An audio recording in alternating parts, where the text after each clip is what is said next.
সকাল 11টা থেকে চৈতন্য কলেজে বসে বসে ওয়েট করছিলাম, ভাইয়ের পরীক্ষা চলছে তো।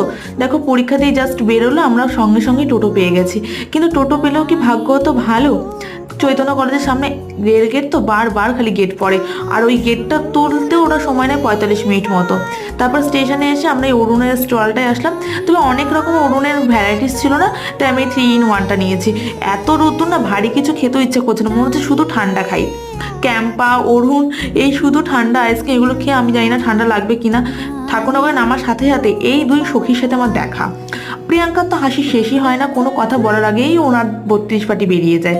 বাড়ি এসে অনেকক্ষণ ক্যামেরা অন করিনি, কারণ ভীষণ শরীরটা খারাপ লাগছিল। কারণ জানোই তো সপ্তাহখানেক ধরে প্রচণ্ড রোদ্দুর পড়েছে, আর এই রোদ্দুরের মধ্যে কলেজে ওই ফাঁকা মাঠে বসে থাকা চারটিখানি কথা না।